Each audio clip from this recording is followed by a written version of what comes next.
और वो loan amount जो है, जो डिसबर्स हुआ है, जो आपको मिला है, वो 40 लाख रुपए तक का है, तो किस सिनेरियो में कोई भी बैंक या एनबीएफसी कंपनी उसको माफ करती है या उसकी छूट हो सकती है? उसका क्या प्रोसेस है लोन माफ करवाने का? साथियों, अगर आप हमारे साथ नए जुड़े हैं, क्योंकि हजारों आदमी हमारे साथ हर रोज नए जुड़ जाते हैं। अगर आप मुझे फेसबुक पे देख रहे हैं तो हमारा एक चैनल है यूट्यूब पे डिसेंट एडवाइस के नाम से, जिस पे मैं लगभग 1,500 वीडियो डाल चुका हूं लोन से रिलेटेड। आपको या आपके किसी भी 11 प्यारे रिश्तेदार को लोन से रिलेटेड कोई भी दिक्कत परेशानी समस्या अगर आ रही है तो यूट्यूब के सर्च के ऑप्शन में जाके वो प्रॉब्लम लिखें, आगे डिसेंट एडवाइस लिखे, तुरंत प्रभाव से आपकी समस्या का समाधान हो जाएगा। इसके अलावा अगर आप हमारे साथ टेलीफोनिकली जुड़ना चाहते हैं, पर्सनल मीटिंग करना चाहते हैं, फिर आपका लोन 2 करोड़ का है, 5 का है, 25 का, 50 करोड़ का, जितने भी करोड़ का आपके पास आपका लोन है, किसी भी तरह का आपके पास नोटिस आया है, सरफेसी एक्ट 2002 के तहत आया है, 13(2) का है, 13(4) का है, सिंबॉलिक पोजेशन का है, फिजिकल पोजेशन का है, या 138 नेगोशिएबल इंस्ट्रूमेंट एक्ट 1881 का है, पेमेंट एंड सेटलमेंट एक्ट 2007 का है, या आर्बिट्रेशन एंड कंसोलिडेशन एक्ट 1996 का है, या इसके अलावा रिकॉल नोटिस है, या अन्य किसी भी तरह का कोई भी नोटिस आपके पास किसी भी बैंक या एनबीएफसी कंपनी के द्वारा है, अगर आपके पास सरफेसी एक्ट का नोटिस आ रहा है और आप उसको कभी भी हल्के में ना लें, क्योंकि अगर आप उसको हल्के में लेंगे तो आपकी वो प्रॉपर्टी जब्त हो जाएगी, उसकी एक्शन हो जाएगी, बोली हो जाएगी। तुरंत प्रभाव से लीगल एडवाइस लें, नहीं तो बीमारी जब बढ़ जाएगी तो फिर वो ठीक होनी बड़ी मुश्किल हो जाएगी। सरफेसी एक्ट 2002 जो आया है उसने आपके जो राइट्स जो है, आपके अधिकार जो है, उसने खत्म नहीं कर दिए। लेकिन अगर आपको अपने राइट्स और अधिकार पता ही नहीं है फिर तो भाई खत्म ही है।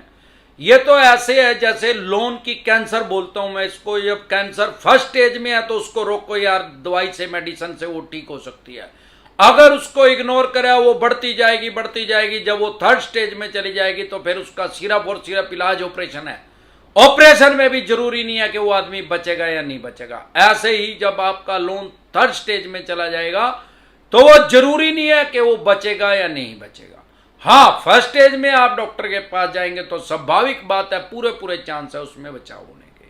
साथियों, आप हमारे साथ टेलीफोनिकली जुड़ना चाहते हैं, पर्सनल मीटिंग करना चाहते हैं, लोन से रिलेटेड जो भी आपके पास डॉक्यूमेंट्स है वो सभी लेके आप मेरे से पर्सनली मीटिंग कर सकते हैं, पर्सनली एडवाइस ले सकते हैं, टेलीफोनिकली भी एडवाइस ले सकते हैं। इसका क्या प्रोसेस है हमारे साथ जुड़ने का? आपकी स्क्रीन पे कमेंट बॉक्स के अंदर एक नंबर आया हुआ है 9306347314। इस नंबर को सेव करके व्हाट्सएप मैसेज करें, तुरंत प्रभाव से रिप्लाई आएगा कि कैसे आप हमारे साथ टेलीफोनिकली जुड़ सकते हैं, पर्सनल मीटिंग कर सकते हैं। साथियों, सारा प्रोसेस जानने से पहले सबसे पहले हम ये समझेंगे कि लोन के प्रकार कितने हैं, कितने तरह के लोन होते हैं। अगर हम अपने देश की बात करें या सारी दुनिया की भी अगर हम बात करें तो सारी दुनिया के अंदर सिर्फ 2 तरह के लोन होते हैं। वैसे तो लोग कहेंगे यार 50 तरह के लोन होते हैं, 100 तरह के, 150 तरह के लोन है, लेकिन जो बेसिक प्रिंसिपल है वो कभी नहीं बदलता। बेसिक हमेशा 2 तरह के लोन है, एक अनसिक्योर लोन, एक सिक्योर लोन। दुनिया के किसी भी कोने में जाके अगर आप लोन लेंगे तो आपको सबसे सस्ता ROI, rate of interest, home loan के ऊपर मिलेगा, और सबसे महंगा ROI क्रेडिट कार्ड के ऊपर मिलेगा, जो कि क्रेडिट कार्ड में जाल में लोगों को फंसाया जा रहा है। सारी दुनिया के अंदर ट्रैप चला हुआ है। 60% तक ये ब्याज लेते हैं मिनिमम अमाउंट के नाम से, और अगर वो टाइम पे ना दिया जाए तो ब्याज पेनल्टी जुर्माना लगाकर उसको 160% भी कर देते हैं। अब अनसिक्योर लोन में कौन कौन से लोन आते हैं?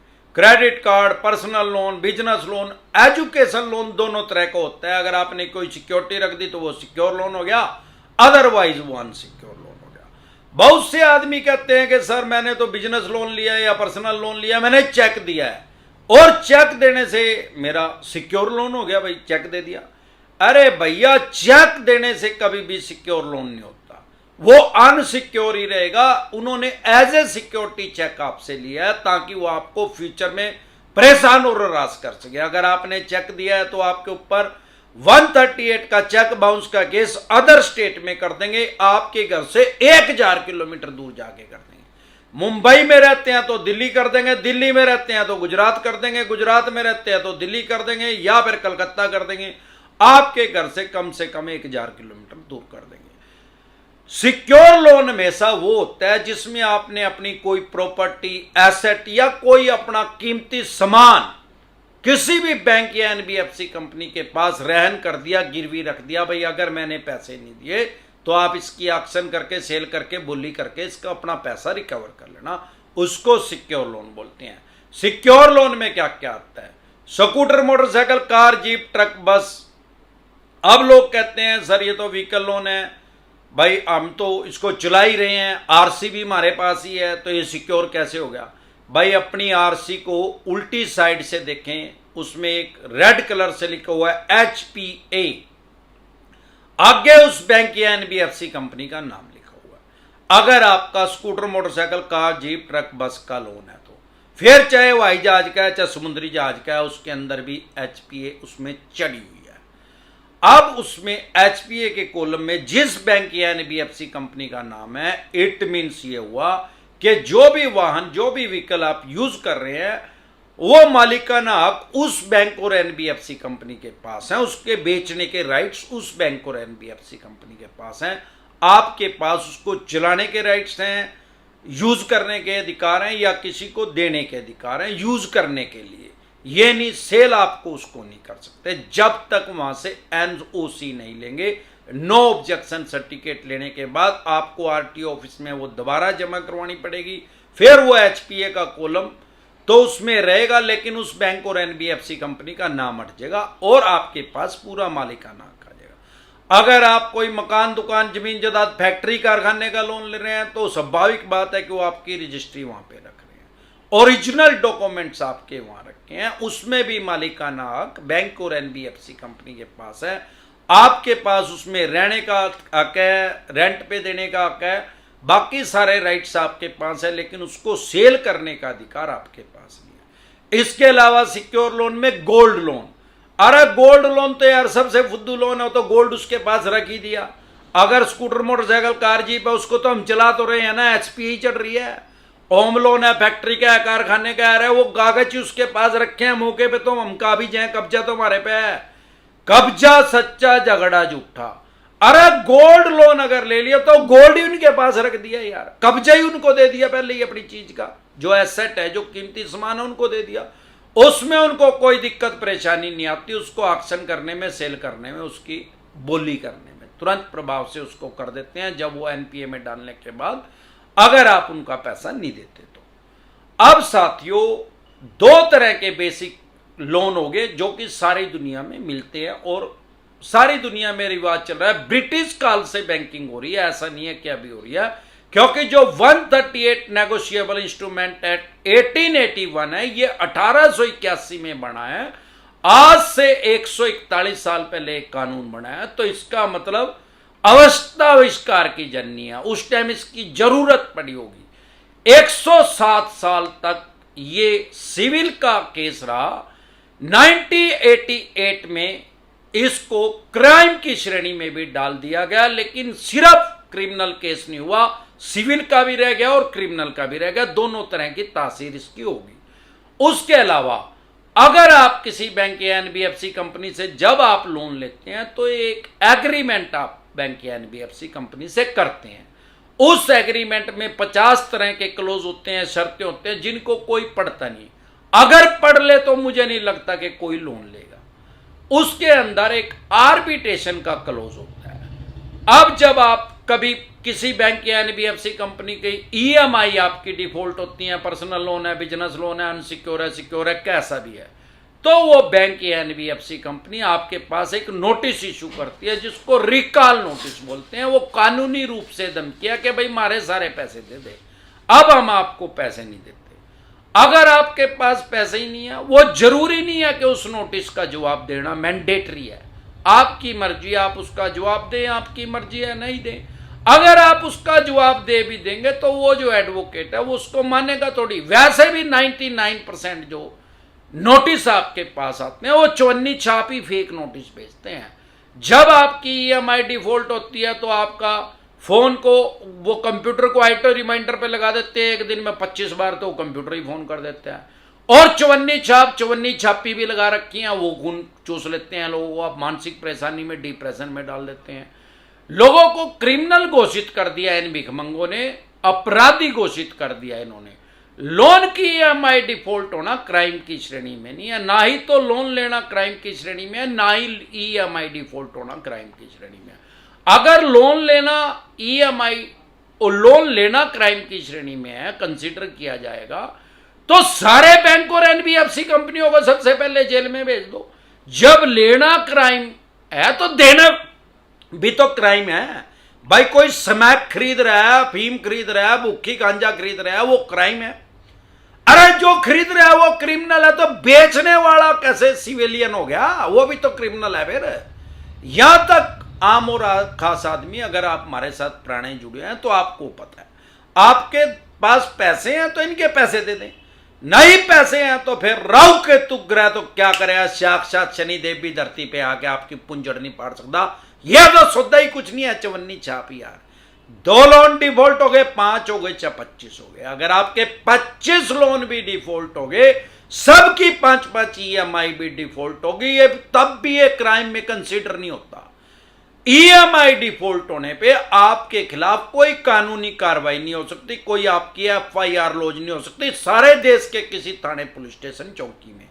ना ही कोई पुलिस वाला आपके घर आ सकता है, फैक्ट्री कारखाने में आ सकता है, ना ही कोई पुलिस वाला आपके पास फोन कर सकता है। अगर कोई ऐसा फोन आ रहा है तो समझ लो चवन्नी छाप है, वही पुलिस का रोल कर रहा है। ये चवन्नी छाप ही लोगों को हाई कोर्ट का वकील बन के डराते हैं, 30,000 हाई कोर्ट का वकील बन के डराते हैं, क्राइम ब्रांच के इंस्पेक्टर बन के लोगों को डराते हैं। और आजकल इन्होंने चवन्नी छापी भी लगा ली है, जो कि वुमेन सेल की इंस्पेक्टर बन के लोगों को परेशान और हरास कर रही हैं।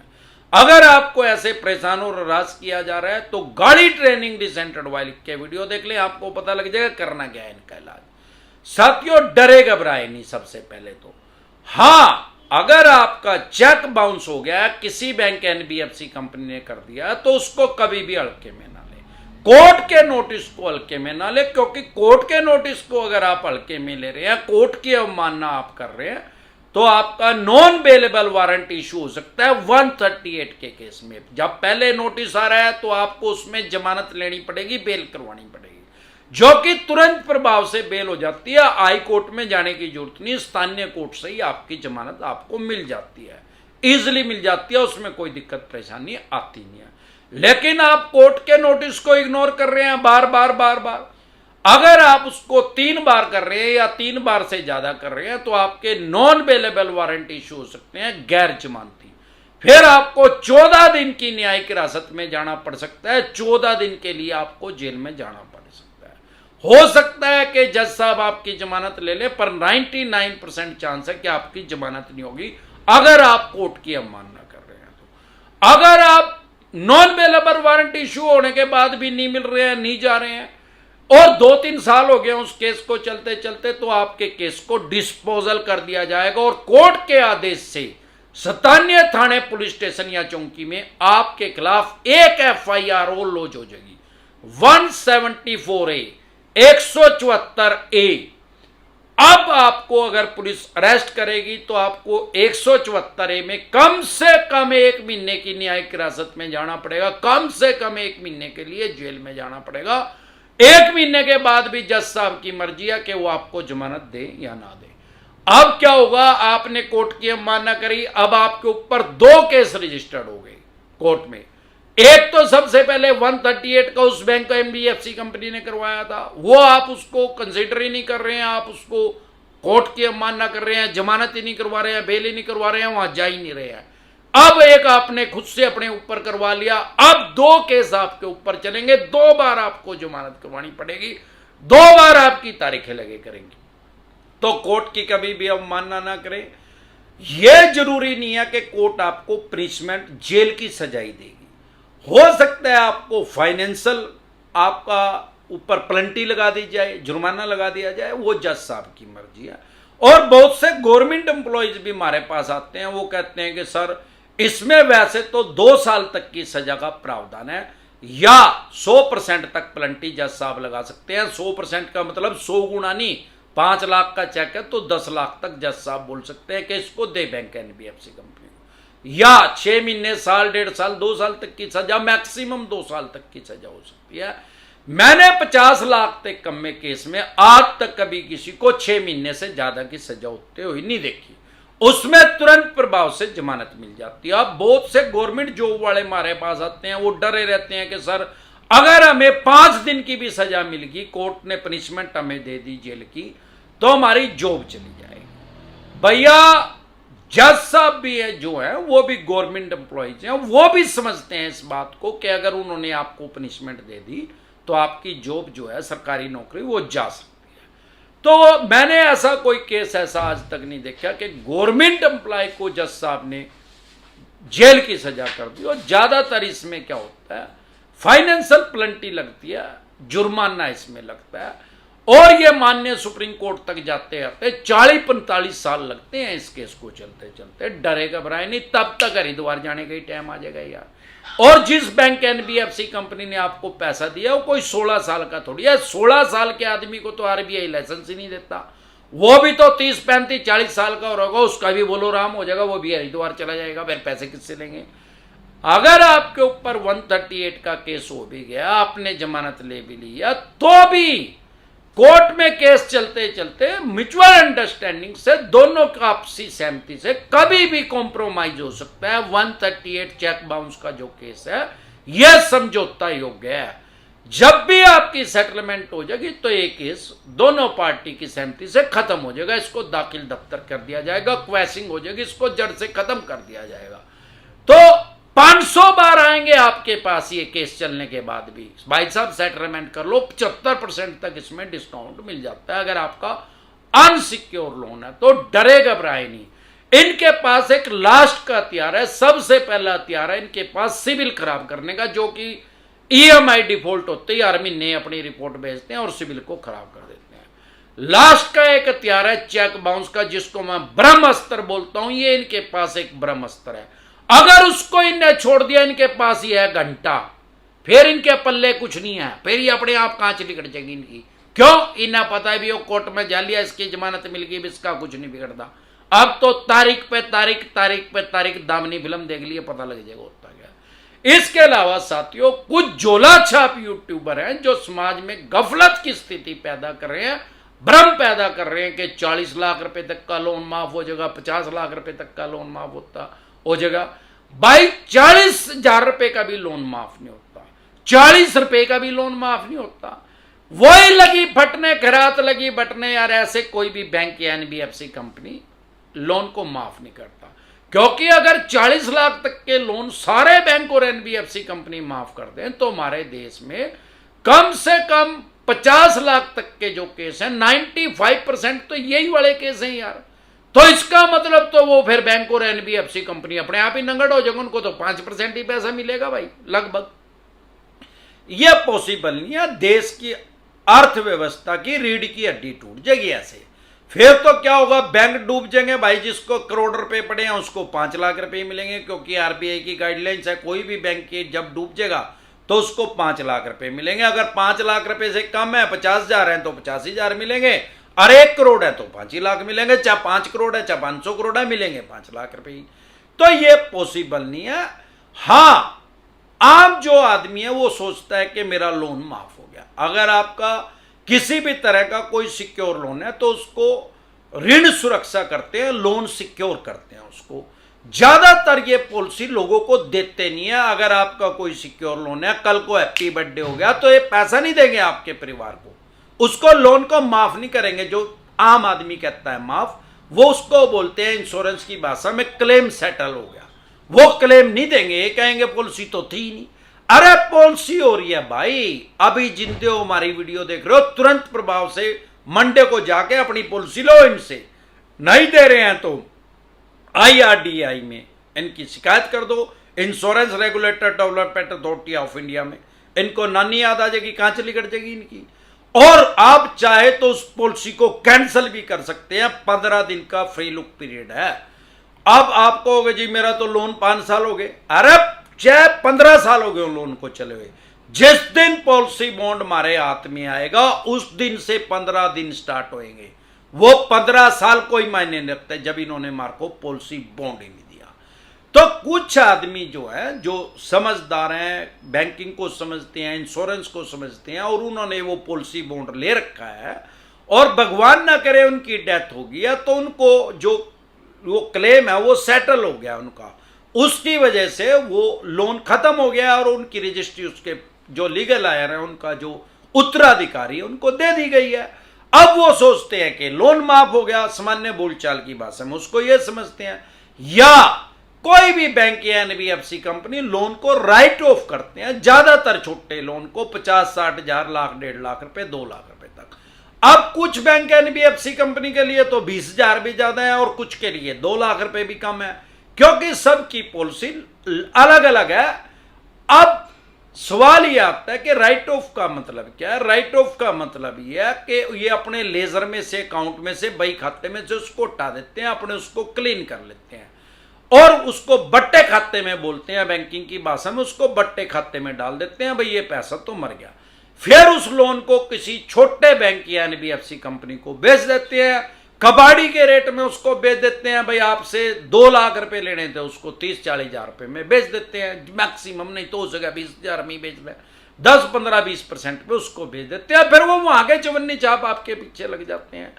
तो डरे घबराए नहीं, आप अपने राइट्स और अधिकार जाने। जब आपको आपके राइट्स और अधिकार पता लग जाएगा तो आपका डर खत्म हो जाएगा। अगर आप हमारे साथ पुराने जुड़े हुए हैं तो स्वाभाविक बात है कि आपको डर नहीं लग रहा होगा, क्योंकि आपको अपने राइट्स पता लग गए हैं। चवन्नी छापों से डरने की जरूरत नहीं। हाँ, 138 का नोटिस आ रहा है, उसको कभी हल्के में न ले। आपका कोई प्रॉपर्टी का लोन है, मकान, दुकान, फैक्ट्री, कारखाने, फ्लैट का, किसी चीज का, और आपके पास सरफेसी एक्ट का नोटिस आ रहा है, उसको भी कभी भी हल्के में ना ले।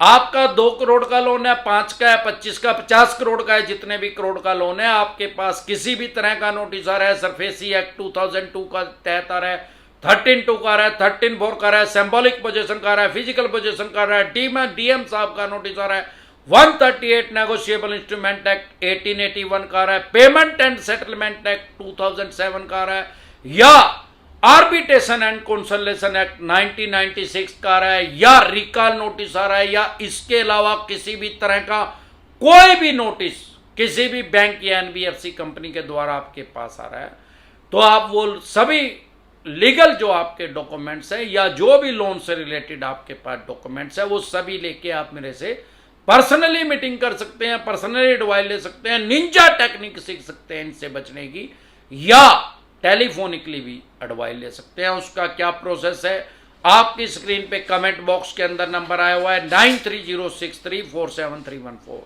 इस नंबर को सेव करके व्हाट्सएप मैसेज करें, तुरंत प्रभाव से रिप्लाई आएगा कि कैसे आप हमारे साथ टेलीफोनिकली जुड़ सकते हैं या पर्सनल मीटिंग कर सकते हैं। एक बार जोर से मिलकर नारा लगाएंगे, जय ससुराल वालों की।